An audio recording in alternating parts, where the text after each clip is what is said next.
আপনারা কিন্তু recently reels, TikTok, তারপর শর্টস প্ল্যাটফর্মে কিন্তু এই ধরনের ভিডিওগুলো দেখতে পাচ্ছেন। অনেক ইন্টারেস্টিং ভিডিওগুলোর সাথে অনেকেই হচ্ছে নিজের ভিডিও অ্যাড করে সেটাকে হচ্ছে এডিট করে তারা আপলোড করছে তাদের ফেসবুক পেজে এবং ভালো একটা ভিউ পাচ্ছে। এখন আপনিও চাচ্ছেন যে আসলে এই ধরনের ভিডিও তৈরি করে আপলোড করে আপনিও আপনার পেজের ভ্যালুটাকে বাড়াতে বা সবার সামনে আপনার পেজটাকে অনেক বড় করতে, ঠিক আছে?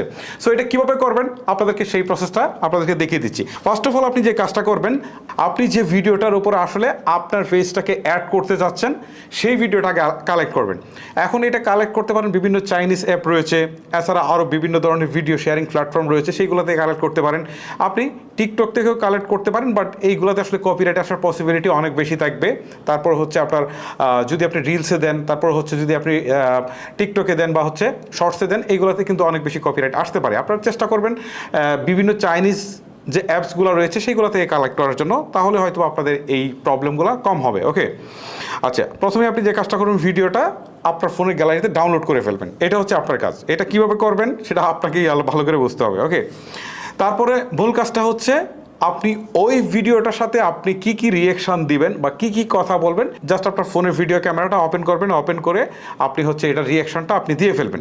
এখন আপনার পিছনে ব্যাকগ্রাউন্ডে যাই থাকে সেটা কোনো সমস্যা নেই, ব্যাকগ্রাউন্ড কিন্তু রিমুভ করা যাবে।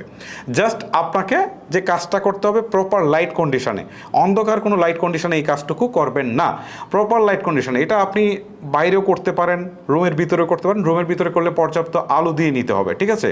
আর যদি আপনি বাইরে করেন তাহলে দেখবেন যে লাইট ব্যালেন্সটা ঠিক আছে কিনা, আপনার ফেজের এই পাশেও লাইট ঠিকঠাক মতো পড়ছে কিনা, ওই পাশেও ঠিকঠাক মতো পড়ছে কিনা, এগুলো দেখে তারপর কাজ করবেন।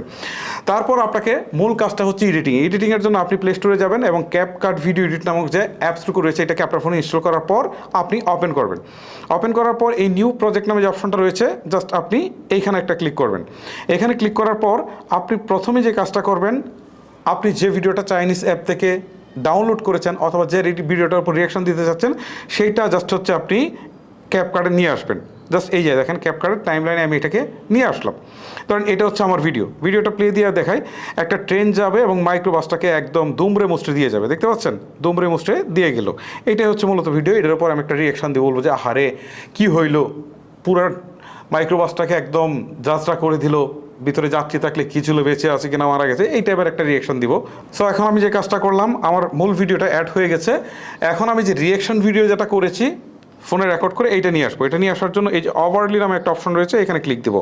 ওভারলিতে ক্লিক দেওয়ার পর অ্যাড ওভারলি নামে অপশন রয়েছে, এখানে ক্লিক দেবো।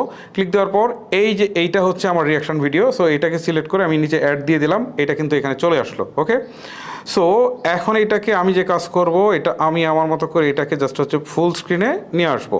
ওকে, ফুল স্ক্রিনে নিয়ে আসলাম।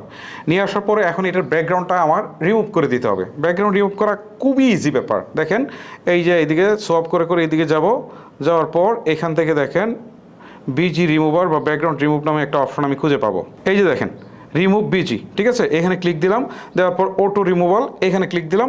এখন দেখেন ব্যাকগ্রাউন্ডটা কিন্তু চলে গেল। ব্যাকগ্রাউন্ড আছে? নাই, ব্যাকগ্রাউন্ড কিন্তু নাই। এখন এটাকে আমি আমার মতো করে ছোটো বড়ো করতে পারি, ঠিক আছে? আমি ধরুন আরও ছোটো করে দিলাম, আরও ছোটো করে এক কর্নারে দিয়ে দিলাম।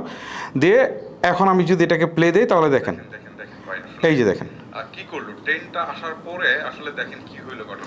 এখন দেখেন এই যে এই রিয়াকশানটা কিন্তু এখানে চলে গেল। ওকে, সো কাজ কিন্তু আমার শেষ। আপনার রিয়াকশানটা আপনাদের মতো করে দিয়ে ফেলবেন। দেওয়ার পর এইখানে টিক চিহ্নতে তুলে দিবেন। তুলে দেওয়ার পর এখন আপনার কাজ হচ্ছে এইটাকে আপনার গ্যালারিতে সেভ করা। গ্যালারিতে সেভ করার জন্য উপরের দিকে একটা ডাউনলোডের আইকন আছে, এখানে ক্লিক দেবেন। ওকে, এখানে ক্লিক দেন। দেওয়ার পরে এই যে দেখেন এক্সপোর্ট হয়ে যাচ্ছে। এক্সপোর্ট হয়ে যাওয়ার পর আমি আমার গ্যালারি থেকে আপনাদেরকে দেখাচ্ছি। ওকে, কাজ শেষ। আমি গ্যালারিতে যাই। এখন দেখেন আমার ভিডিওটা হয়েছে কিনা। এই দেখেন আমার ভিডিওটা এখানে আর উপরে ওই ভিডিওটা চলছে। তো বুঝতেই পারছেন খুব ইজি একটা ব্যাপার। আপনারা কিন্তু খুব সহজে এই কাজটুকু করতে পারেন। সো গাইস, এই ছিল মূলত আমার আজকের ভিডিও। যদি আপনার কাছে ভিডিওটি ভালো লেগে থাকে তাহলে অবশ্যই একটি লাইক করতে ভুলবেন না। আজকের মতো আমি হিমেল এখানে বিদায় নিচ্ছি। আল্লাহ হাফেজ।